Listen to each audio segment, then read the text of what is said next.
مونږ اولنی سواتیانو اولنی پښتانه چې مونږ د فلکسیر په چوټي باندې کوم دی مونږ اولنی قدم کې خودلو. ما نوم سید زیشان عمر دی او زه د سیدو شریف سره تعلق لرونکی یم. د دې نه علاوه زما پروفیشن چې کوم دی هغه بایولوژي ټیچر دی په اس پی اس سکول ان کالج کې. د دې نه علاوه که ان کیس زه خپل د ټریکینګ هیستوري تاسو سره شیر کوم د زما ټریکینګ هیستوري چې کوم دا هغه آغاز د 2013 نه شوی دی او په هغه وخت کې زما دا خیال راغلی و چې آیا مونږ ټریکینګ کوو نو زه فلکسیر یعنی د سوات چې کوم د طولو نه دنګه چوټي ده نو هغه ولې نه سر کول غواړم ځکه چې په هغې باندې د دې نه مخکې چې کوم دی د انګریزانو هم ایکسپیډیشن راغلی دي مختلف فارنرز هم په هغې باندې راغلي دي د هغې نه علاوه د پاکستاني چې کوم ټیمز دي هغه هم راغلي دي هغو هم ناکامه شوي دي یو څو داسې ټیمانو چې هغه به ښه سکسیس شوي دي خو زموږ د سوات د دې علاقې نه داسې یو ټیم نه وتلی یا هغه نه دی کامیاب شوی د فلکسیر پای کې لکه څنګه چې مونږ نن الله پاک چې کوم دی پای کې کامیاب وګرځولو او مونږ اولنی سواتیانو اولنی پښتانه چې مونږ د فلکسیر په چوټي باندې چې کوم دی مونږ اولنی قدم کې خودلو. د فلکسیر چوټي الټیټیوډ چې کوم دی د دې چې کوم هایټ دی نو هغه 5985 میټر دی او که ان کیس مونږ په فوټونو کې وګورو د دې په فوټ کې الټیټیوډ چې کوم دی هغه 19638 فوټ دی او که ان کیس مونږ وګورو فلکسیر چې دی دا ډېر زیات ډیفیکلټ دی ډېر زیات ډینجر هم دی خطرناک هم دی او د دې نه علاوه چې کوم دی ټیکنیکل هم دی او هم په دې وجه باندې دی چې کوم زموږ سره په دې کې هغه کریواسس دي کوم چې درارونه ویلې کېږي یا چې کوم د دې هغه ورټیکل ویلیو ده نو هغه به انتهایي ډېره زیاته پیچیده ده. ټریکر چې څونه هم کمیونټي ده هغې ته زما دا پیغام دی که ان کیس مونږ ټریکینګ کوو نو ټریکینګ یو پارټ ټایم هبي ده نو کم از کم د دې هبي سره مونږ دا پکار دی چې آیا دا سوچ کول پکار دی چې آیا د الله پاک د تخلیق خپل کړی څنګه دی نو کم از کم د دې نه په دې قدرت کې چې کم دنده انسایډ کم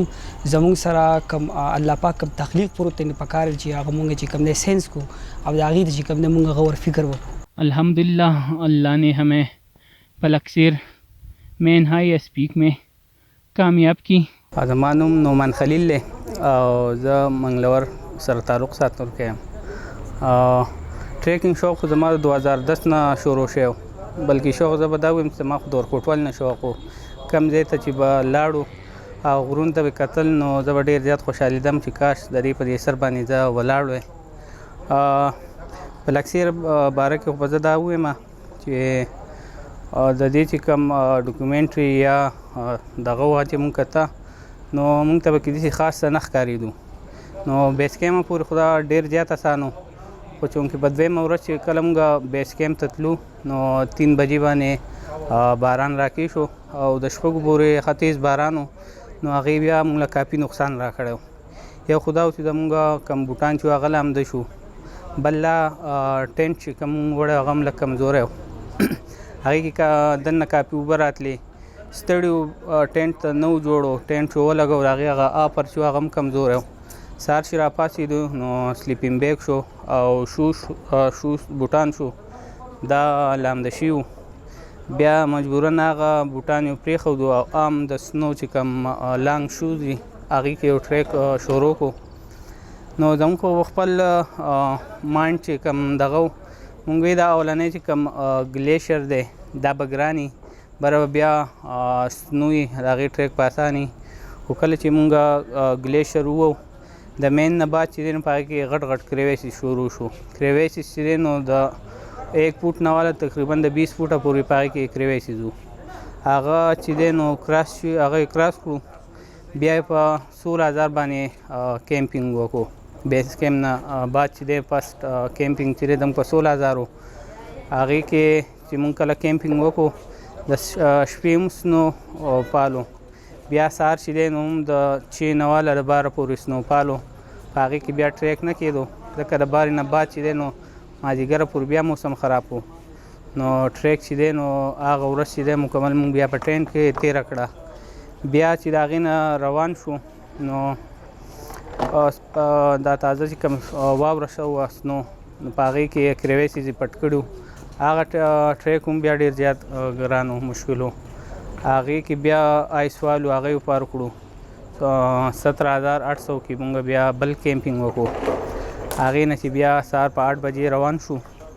نو تقریبا 2 بجې وې چې مونږ سمیټ وکړو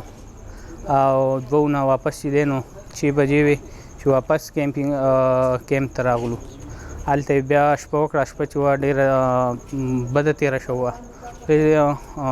سیلۍ وه، ډېره تېزه سیلۍ وه، یخه وه. د هغې ځای نه چې بیا